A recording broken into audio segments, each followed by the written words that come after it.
welcome to Catacris TV. My name is Jason J. Rock Houston, and today I'll be speaking with A&R guy from Firerock Music Group, my good friend Michael Wilkerson. Now, what does it mean, really, Mike, to be a A&R guy? What exactly does that entail?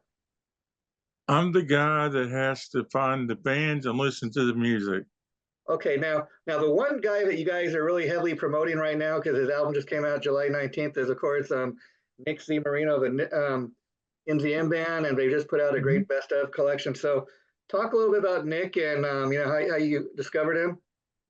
Well, that project, well, I guess I'll back up. So I was looking for bands, and I look all over Facebook and everywhere for bands, and I seen this flyer for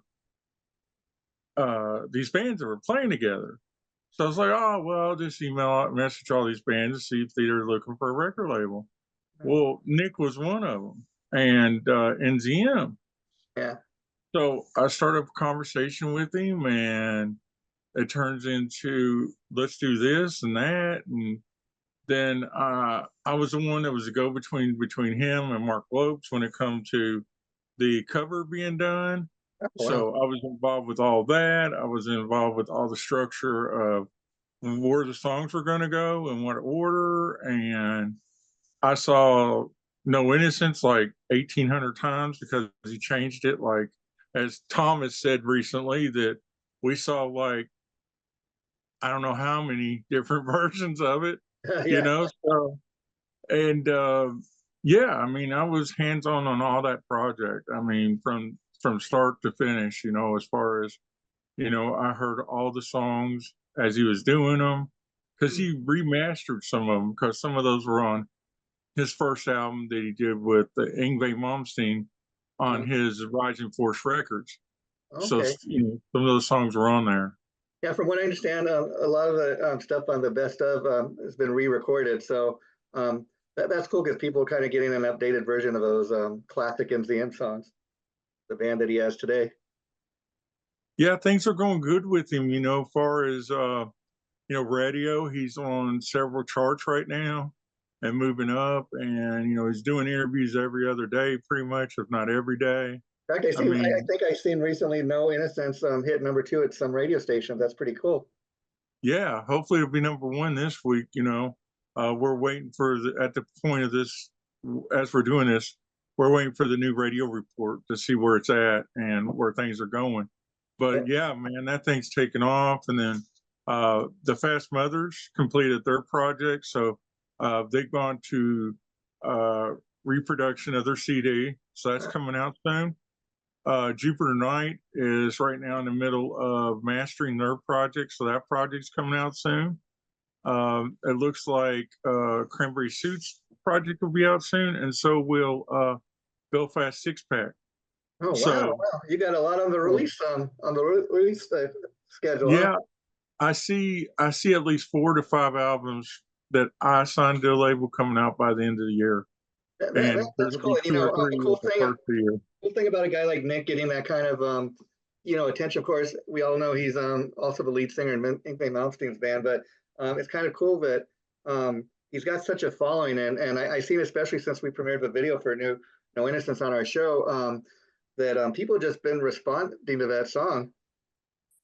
Yeah, it's been great. I mean, and Nick's a great guy. I mean, he's a workhorse, like you said. He works with Yngwie. He was on his Asian tour this last year. Well, he's been with him since 2009. Yeah. But he was in Asia and then come home.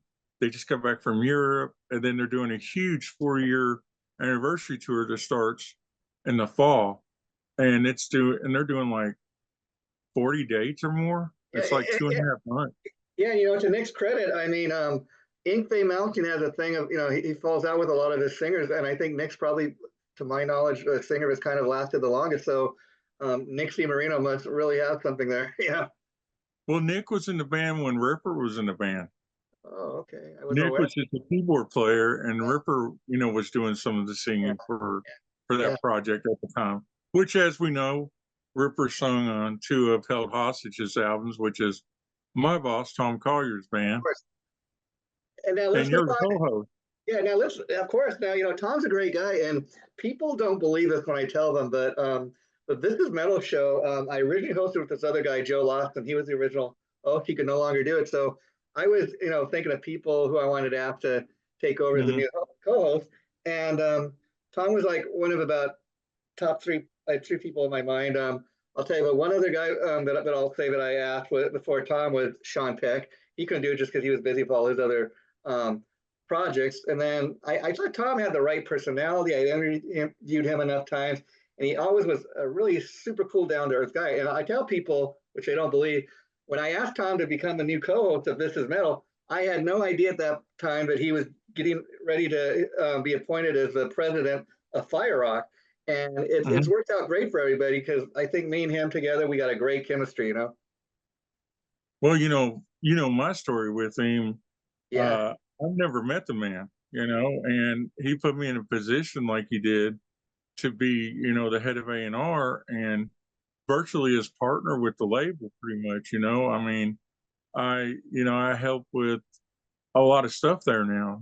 I have a lot of different duties that I do where, my bands, I have to make sure they're, doing their music. I gotta make sure that, everything's going right. I won't meet Tom until, for the first time, until September 6th when I go see him when he plays with Right. Metal He just Allegiance told in me New that just the Jersey. other day, Mike. And the thing is, too, you have a new show on Fire Rock TV, your own show, Blackstone Mike's Fire Rock TV show. And I Mhm. want to get a little into that now because, like you're saying, for having never met the guy, that takes a lot of faith in somebody to give them that kind of position. In fact, on the very first episode of your show, you had El Presidente on, Tom Collier, the man himself. I love that title, very fitting title, El Presidente. But Yeah. you guys even mentioned me towards the end of the episode. You're telling Tom, hey, I told Jason the story about how you pointed me to the A&R guy, Fire Rock. You never even met me, and it's not so much that I didn't believe it, but like you just said, I thought I've never heard a story like that. Most people at least Yeah. have had to met somebody at least once to put them in a position like that. But I think it's a great story because I mean, it's a guy that's never done it before, and yet you guys are successful, so successful so far. And I think part of the reason is probably because, like me, you got such a love for this music and the bands that you're trying to help promote. Yeah. Yeah. I mean, I'm on my 13th band Yeah, now that I've signed to the label since I started in August. It'll be a year in August. The first band was signed in August, and that was the Devil Dolls.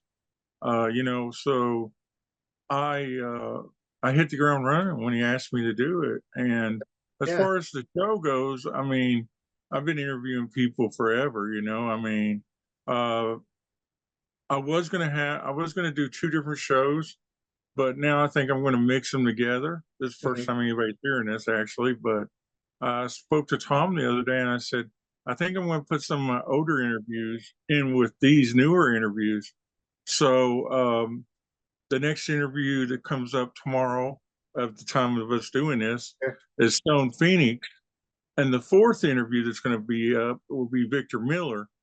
And for people that don't know, Victor Miller is the guy who created Friday the 13th. okay, He's the one that Sean Cunningham went to and said, hey, I want you to make this movie. sure, sure, Uh, Later on, Victor went on to win Golden Globe Awards for his writing on soap operas. wow, He wrote for Sophia Loren or whatever her name is from Young and the Restless. He was the main writer who wrote her stuff. So he won 3 or 4 Golden Globe awards for writing for soap operas. Victor doesn't do a lot of interviews, and I feel privileged I was able to talk yeah, to you Victor. got him. Hey, So that's pretty cool. Now let me ask these older interviews. Have they previously been seen or released, or is this stuff that's never been out there? some of them have been released. Some of them won't be released. Some of them will be, you'll probably see people like Ken Shamrock, which was on my YouTube channel. You'll see Peter Stefano, the guitar player corners for Pyros. You'll probably see Steph, which was the girl on Tiger King who got her arm ripped off. Oh, wow. There's a lot of people that you'll see, but then there's a lot of people that the interviews never were released because during the pandemic, as you know, Sure, you sure. were doing interviews. I did like 3 or 4 interviews a day sometimes because everybody was sitting at home doing With nothing. you, Mike.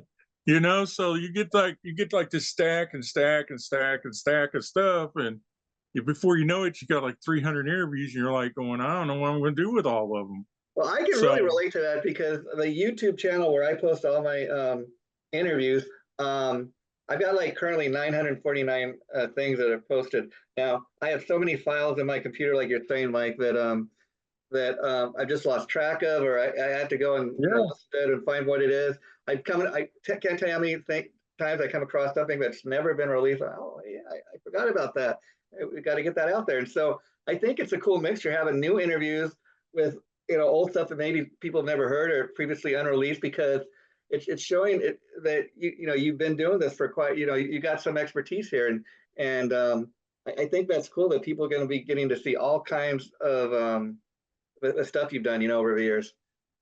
yeah. I mean, I enjoy it. That's how I met Tom. Yeah. I met Tom because Michael Brandvault asked me to interview his band held hostage, Mhm. and that's how I met Tom. And me and Tom become. I mean, Actually, I feel that's like my I'm same kindred story how I met spiritually. Tom, through Michael Brandville. He asked me to interview him for El Hostage, and that's how we hooked up. Yeah. Yeah, and I mean, look at me a year later. I've known Tom for probably 2.5 years, but look a year later and look at what we've done with Firerock. I mean, Firerock is going to be one of the biggest independent labels in the world before it's over, Yeah, I and mean, that's because of a mishmash of the music we have. You know, I totally agree. That's what makes it such a cool. I mean, it's like it's not like the label that we only sign thrash metal. I mean, you got a little bit of everything. In fact, and it almost seems like every time you release something, it's a little different from what came out before. The previous release. well, I'm talking to a band right now. They have a contract coming soon, and I'll announce who it is if they decide to sign with us. But they were asking me, and I told them, I said, me and Tom like to take the bands who maybe necessarily nobody knows and see what we can do with them. I mean, because it's easy to get a band that everybody knows, and then they want you to re-release like whatever they released over the last 30 or 40 years or whatever. But to take a band like NZM, let's take NZM for instance, okay? you know Everybody's like, oh well, he's selling albums because he was with Ingve and blah blah blah. No, he released 4 albums before we met him. That's the reason why it's the best of, Yeah. and none of the albums sold. In So if fact, it was because yeah, of Ingve, then they would have sold. And now, things are moving with the best of, because he's got good publicity, he's got good radio, he's got 2 people behind him that are pushing to see him do the best he can. And when you have those elements, anybody can do it as long as you have the drive to do it. sure, If you're a band that expects everybody else to do it for you, then our label's not for you, because yeah. we want everybody to be hands on. We want everybody to be, okay, let's go to the next level. Let's, push it to the next level. Nick's working uh now because he wants to release a new full-length album in 2025. Yeah, yeah. In And, fact, we had him come on This Is Metal. He's been on the show twice now. First mhm. last year in 2023, before he even had the album out, and so a lot of people didn't really know anything about him. And what's interesting is when Nick does interviews, yeah, he mentions playing with the fact that he plays with Inkbay, but he doesn't necessarily bring it up. He doesn't necessarily in all his ads, put featuring NCM, featuring Inkbay Malmsteen singer. It's usually other people bringing it up, and it seems like more people are becoming aware of who Nick Z Marino, now that he's been doing interviews, now that he's been getting out there, now that the album has been released. And when he came on the show the last time, he was telling me and Tom, he's like, Tom, I really appreciate everything you and Mike and everybody at Firerock has done at the label. So he appreciates it and everything. But I see the push somebody like that is getting compared to before they were working with Firerock. Nick and me have become really good friends. When he was in Asia, Uh-huh. and even when he was in Europe, he called me all the time, Yeah. you know. and was telling me how things were going and how he was excited. The album hadn't came out yet, of course, and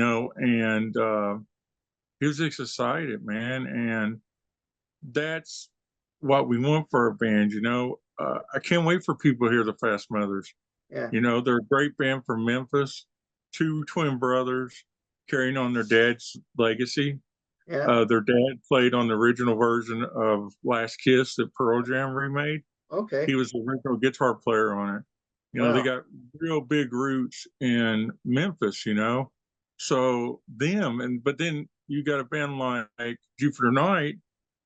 Jamie is a female singer, so she's totally different than what the Fast Mothers are. And then you got Cranberry Suit, and I mean, there's so many bands that we are bringing out over the next year that people are going to be just blown away and go, "Wow!" Because when we had Jupiter's Night on, what interests me about them is, of course, they haven't even released anything, officially yet. And like you're right, when the band comes out, a lot of people are going to be paying attention to Jamie, because she's a female singer. But in talking to both of them, what's interesting is you find out that I believe Jeff, the guitar player, he's got years of experience as a songwriter in the business, and he's toured with a lot of established acts. And yet, the singer, because she's a female, she's going to be getting all the attention, I think. Yeah, well, the thing with them is the stuff that Jeff and Jamie are put out is totally different than anything that Jeff's ever done in his career. It's a totally different frame of mind.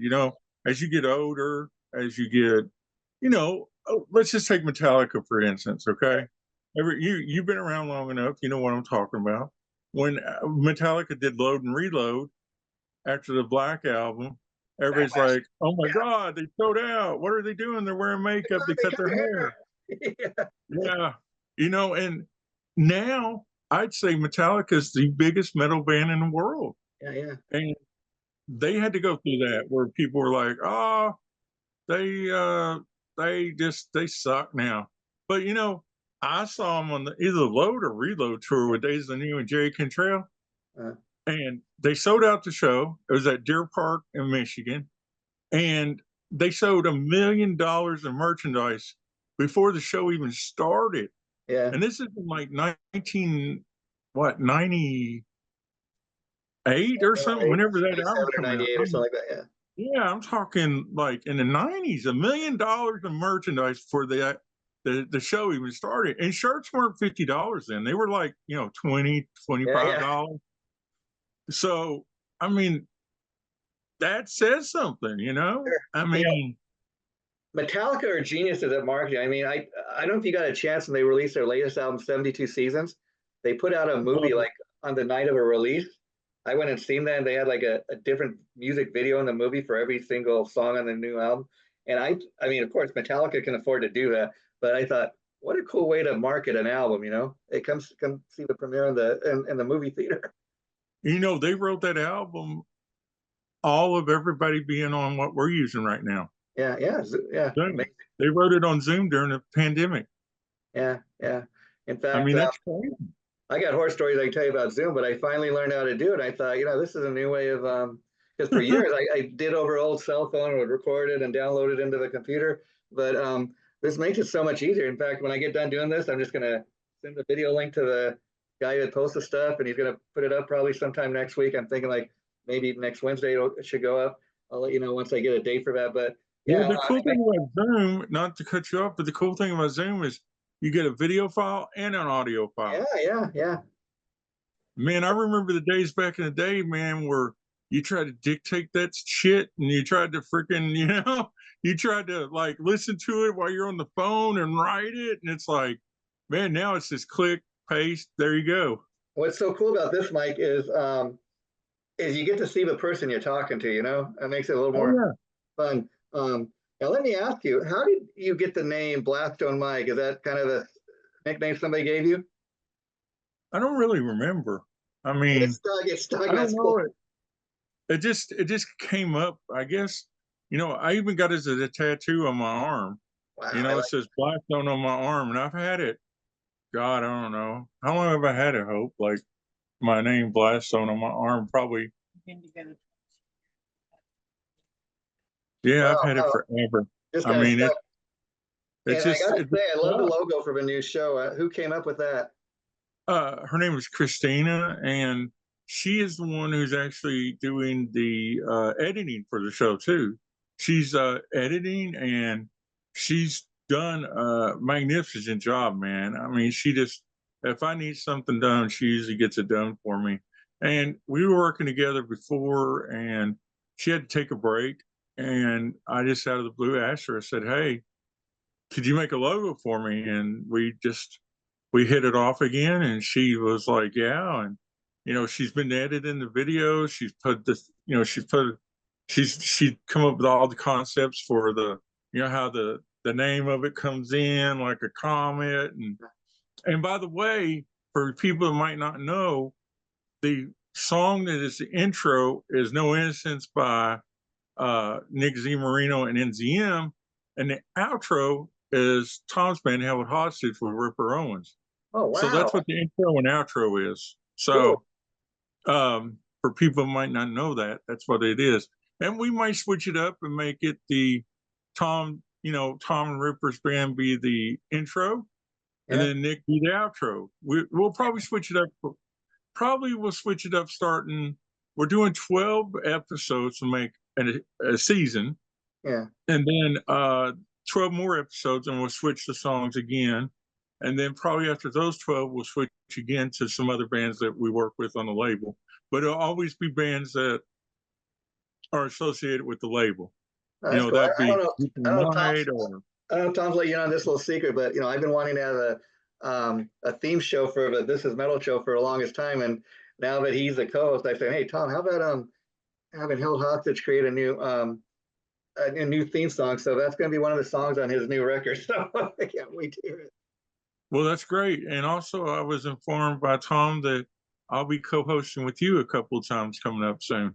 Oh, that'd be cool. Yeah, in fact, let people know about that.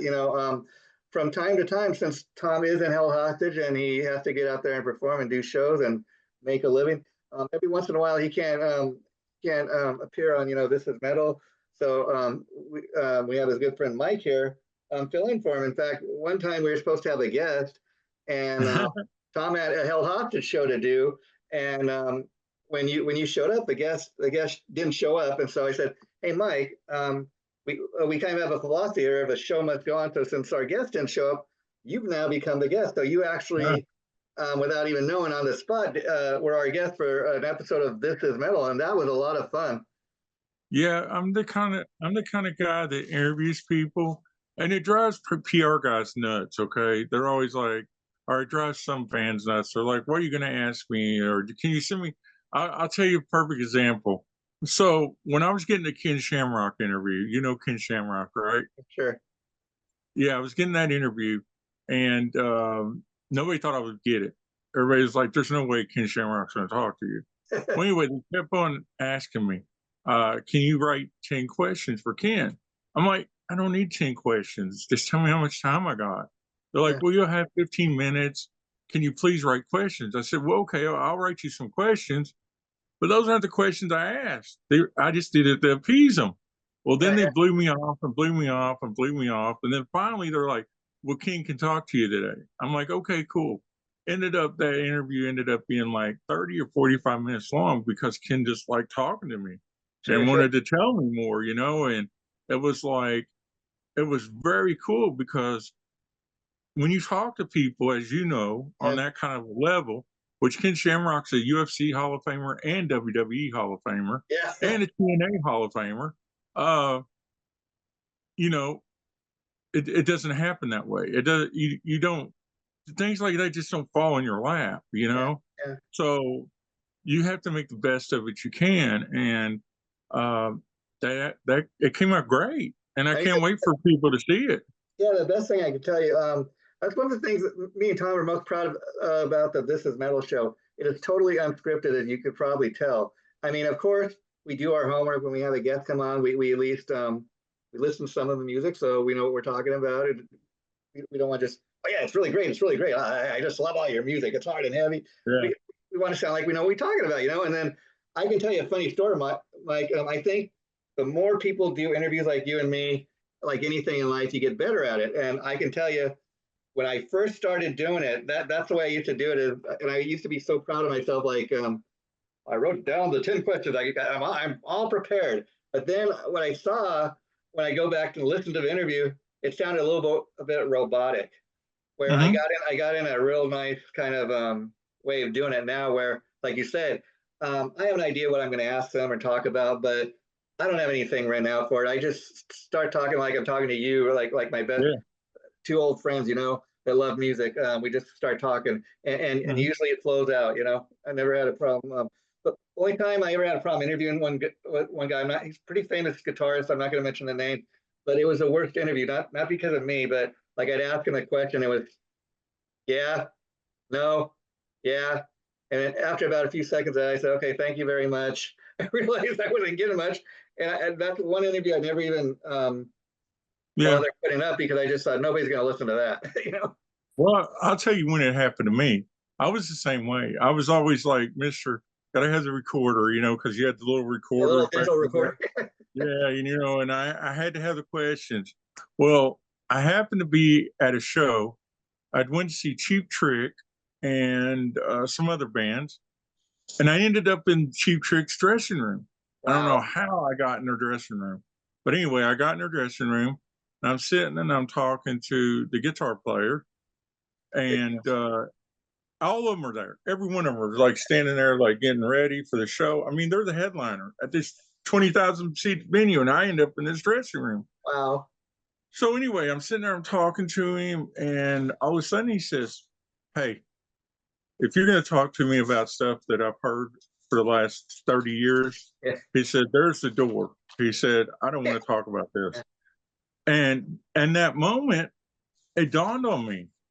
These guys don't want to talk about this shit they've talked about for years. They want to talk about what's new, and they want to talk.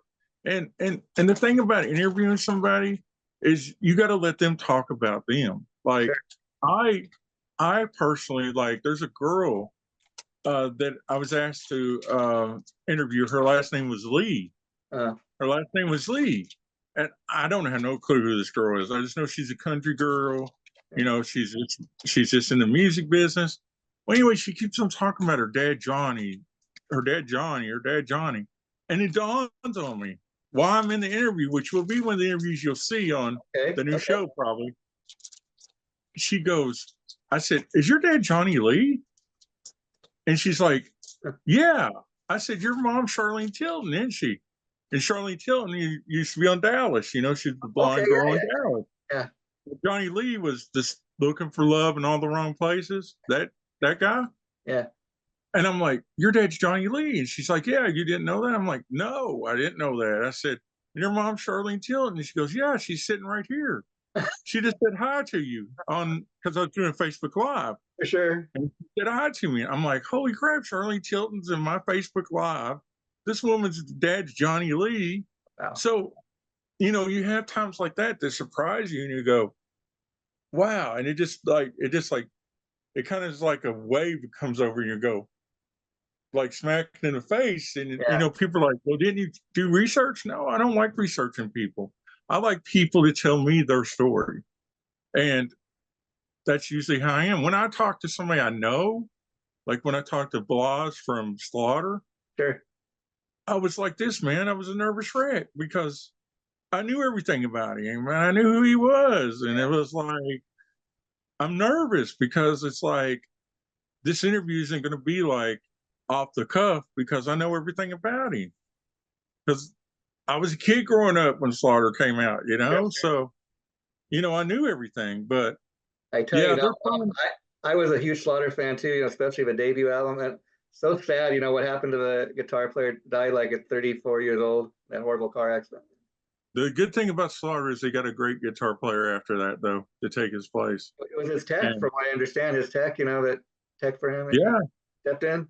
Yeah. and that band that is Slaughter is actually Vince Neil's band when Vince Neil plays Yeah, solo. yeah. So Dana and Blah, well, not Dana, the yeah, drummer. yeah. Blas don't play with them. Blas is I in think Blue he's out Man with Stephen Group. Pearcy now. He's in Blue Man Group, and he's in Trans-Siberian Orchestra. And Mike, I got an update for you. He's been touring lately too with Stephen Piercy. Really? Yeah. Wow. Go check that out. But I've been seeing him. Yeah, I hear Piercy's really good on this tour. Yeah, he's got his act together, I guess, because Rat's not getting back together. He's the only one doing it. Yeah. Let me ask you a question. Do you ever go to shows? Yeah, in fact, the next, not too often, but if it's something I really want to see, just because it costs so much, but I'm going to go see Alice Cooper playing in a couple weeks, August 18th. I mean, last time I seen Alice, actually, they did a tour with Heaven and Hell in Queensryche. That was years ago, but Alice never disappoints. He's one band you got to see live, and I tell you, even last time I seen him, he was like in his late 60s or something, and he was still rocking it. Well, if you get to meet any of the guys, tell Ryan I said hi. Me and Ryan have been friends for 30 years. Ryan Roxy, oh, I love him. Yeah, Ryan's a great guy, man, and we've been friends for at least 30 years. So if you see him, tell him Blastzone Mike said hi. Okay. Years ago, I don't know if you know this, Blastzone Mike, but years ago he put out he had this band called Dad's Porno Mag, and they put out he was doing the vocals and the guitar playing and wrote all the songs, and he was a great little front man. They had a great little tune called Smell My Finger. I don't have Dad's Porno Mag, but when I met him like 3 years ago, I got the Roxy 77 album from him. Okay, and he has a solo album out I know a few years ago, and he also, I don't know, he played on the second album by Slash's Snake Pit. Yeah. Well, I met him from when he played with Gilby Clarke. Oh yeah, I seen him years ago play with Gilby Clarke, I think, when they opened for Motley Crue on the '94 tour. Yes, I met him in around '94, and Gilby Clarke was touring on Pawn Shop Guitars. I always loved Gilby. He's the guy that should have been much bigger. Oh, Gilby should have been much bigger. Gilby is doing shows right now. Yeah, I see that. Yeah. Yeah, you're out in California. He finally released his latest solo album like 20 years after doing anything, but it was like great. And Gilby's got a daughter that's a singer in the band too. Yeah, I think her name is Frankie Clark. I've seen that. Yeah. Yeah, she's got a punk band or something. Frankie and something, I can't remember. We're getting ready to run out of time, but I'm gonna have you back lots of time because from time to time I like to have you come back, talk about Sounds good. Episodes of the show and talk about what's going on. Last thing I'd like to ask you about today, the project I'm really interested in is Midas Cove. Oh yeah. Well, Ben, I don't know if you know, but Ben hired Jamie. Yeah. And Jamie's in it, and Tom's going to be in the show. My part in Midas Cove has changed now. I guess it's no secret. I can say that I was going to be killed, and I actually did the scenes where I was murdered, but it's not going to be that anymore. I've got a different role, which is more suited for me. I don't want to talk about it, but I'll let me and Ben will come on and we'll talk about it. I'm going to have Ben on and talk to him too, because we had him once come on This Is Metal, because as you know, Tom likes to have different types of projects, and we thought it's Fire Rock related, so we'll promote it on This Is Metal. And Ben's gonna come back and maybe bring one of the actresses on with him, and we're talking about doing something to further promote the show, like behind the scenes stuff with some of the actors and stuff. He did some video this last weekend. So I'm hoping some of that turns into a trailer and all that. My scenes, I can't wait till people see them, because I got put in a really nice position of something that I can really come through with, Yeah. And hopefully, my scenes don't end up on the cutting floor, and maybe they get to be extras if there's a DVD or Blu-ray that comes out. So is that what the plan, like direct to DVD, or are we talking going on streaming services? No, the plan is to get it on streaming. And any idea, like, when's the projected date for that? I mean, are you talking next year probably, or? I'd say it'd be 25 or 26. I'd say at least the end of 25 into 26, but I don't want to step on anybody's feet and say anything really, because it's just a projected. That's Ben's project. I'm just there, and I feel privileged that Ben wants me to be a part of it, and it's kind of cool that the special effects guy Eli that you talked to, we had him lives in the same town I do, so wow. it's kind of cool that out of all these people in the world that Ben's working with, Eli is in my hometown. So, Yeah, I'll you tell you a know, real quick funny story about when we had Eli and Ben come on This Is Metal. But I'm not gonna again mention it. I don't want to drop any names, but like their episode for a project that nobody's even ever seen got a pretty good response versus like the week before we had a quite established legendary musician come on who didn't quite get as many views as the Midas Cove um, episode, which is kind of interesting to me, like how people just check something out and are so into it when it hasn't even been out yet. I know the feeling, you know, I mean, like just before I let you go, you know, that's the reason why I'm glad that I'm doing everything on Firerock and not I'll still do my own YouTube sometimes Sure. because, you know, I like doing different things, but you know, that's the hardest part of YouTube is getting people to watch things. Yeah. And you know, I'm pretty proud of the second episode of Blastzone Mike's Fire Rock TV show because it's with Bobby Leveland from Pentagram. Yeah. And I think we've already done 75, 85 views in a week, Sure. which for me, that's great. You know, I'm happy about that. You know, some people be like, oh, that's not that many. But, you know, I mean, we're new. You're building. You're It's building. new. Yeah. It's new. And I mean, I talked to a legend like Bobby Leveland, you know. Yeah. So, you know. Well, you know, Mike, it was great talking to you again. And I will tell you, I'm planning to have you back, you know, more than once, like I said. And part of the reason is because you've been such a great friend of me and Tom. And I think we're part of the same team and we want to promote each other's stuff. And I can't wait to see the new episode that goes up tomorrow. So next time, maybe in a few weeks, we'll have you back and we'll talk about maybe the 3 or 4 episodes you've done at that point to really further Sounds promote the good. show. Okay. Sounds good, man. It's great talking to you, Jason. And anytime you need any help, you let me know. In fact, you know, just a little off a record, I'll be getting in touch with you later because I have something else I want to see if you'd be interested in doing with me, you know, in a couple of weeks. Okay. Okay. Take care, Mike. Thanks. It was great Yeah. talking to you, buddy. Bye bye.